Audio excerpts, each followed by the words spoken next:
I'm neither an expert in the question of confiscating assets from the mafia, nor do I know at least much about a cooperation system, ecological farming. So the question is, what can I tell you, what you don't know? But to make a kind of intellectual handshake with you, I thought I could at least add two things to you. I noticed and I wrote down two thoughts which I gathered during this day. First of all, I would like to mention again the world ecological or world crisis which is going on. Because this is what we are in Brussels with the Rosa Luxemburg Foundation's office are working on recently. And it's for us, it's so hard to find at least an intellectual way out, because after a short while, looking at the crisis, it became very clear that we have not a single financial crisis, but we have an interrelated crisis. So usually in the news it's called the financial world crisis. I think to myself the financial part is the most easiest part to solve. The much bigger problem is an ecological aspect, especially affected the south of the world. But there's a third part of it, and this is what I would call the democratic crisis in this world crisis. We would have just to look at the elections to the European Parliament and what came out in the eastern part of Europe with the neo-fascist parties. So coming with this knowledge here, it was for me a wonderful thing to hear about this project about distributing confiscated land and assets to young people. Because this, from my perspective, is part of a generation, I'm born in 1975, my generation and the younger people never had the chance to be part of a kind of student movement which happened in the 60s. So for my generation and the younger people, it's not easy to know that politics is something which you can move on. Usually we are trained in the TINA principle, there is no alternative. I'm the mayor of a small city in the north of Sweden. But as Rainer said, we started the REV network, a European network, 12 years ago. And it's cities and regions in Europe for social economy. A unique network of cities and regions because it's built on local partnership. Local partnership between the local authorities and social economy sector. So in our network we need to have 2 members from every territory. And this network has been working very hard to learn from each other, because we have good examples all over Europe work together in the local context. I will point out one issue I think is very, very important, and that is local authorities as a consumer. We buy a lot. We buy a lot of food, of other equipments, and it's very, very important that if we want to take social responsibility as a local authority, we need to have a law that make us have demands on our business partners.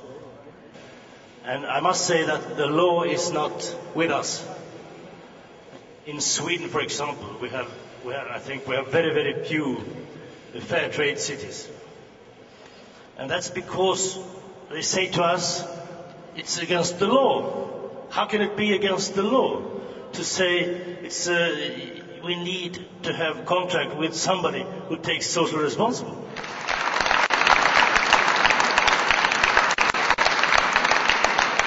I have the chance to work on a European program that provides funding for these kind of activities. This program is called Non-State Actors and Local Authorities. Non-State Actors and Local Authorities. It's a program that channels directly through these actors and is aimed mainly at development activities taking place in the south, so in developing countries, and implemented by non-state actors, which means NGOs, but also cooperatives, trade unions, universities, political foundation, etc. And recently we have had the chance to also work with local authorities as a new actor, active also in development. So we allocate more or less 230 million euros per year. These activities taking place locally, so in developing countries, represent about 80% of the program. But we also have activities taking place within Europe,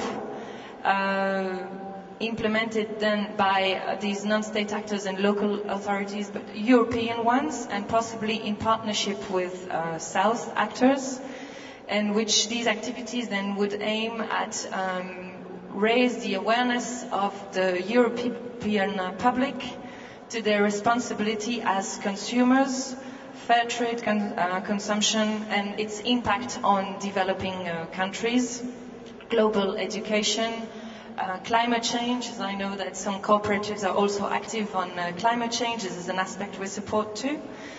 And the third and smaller part of the program is to reinforce the capacities of networks, including networks of cooperatives who are active in developing cooperation, of course.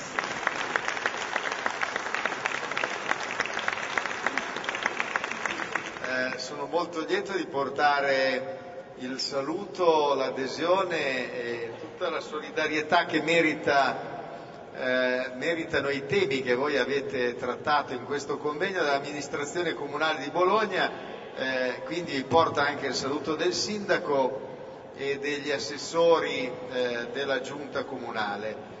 Sono doppiamente lieto di essere qui con voi perché, come diceva Lucio, poche settimane fa facevo parte di questa famiglia della cooperazione agricola, agroalimentare del nostro paese, nella quale ho avuto il piacere e l'onore di lavorare per tanti anni. Conosco da vicino i temi che oggi avete discusso, le battaglie che sono state fatte nel nostro paese e sono particolarmente lieto di sottolineare come tutto ciò che si è fatto per costruire una nuova cooperazione di giovani in grado di gestire le terre confiscate alla mafia e alla criminalità, oltre ad avere il merito, gli amici delle regioni meridionali, i giovani che si sono organizzati, hanno espresso grande impegno e grande capacità di sviluppare nuove iniziative, hanno potuto contare sulla solidarietà, l'aiuto e la vicinanza della cooperazione bolognese, della cooperazione della nostra regione che ha creato le condizioni per essere al loro fianco, aiutarli e generare quindi maggiori condizioni di sviluppo per il futuro.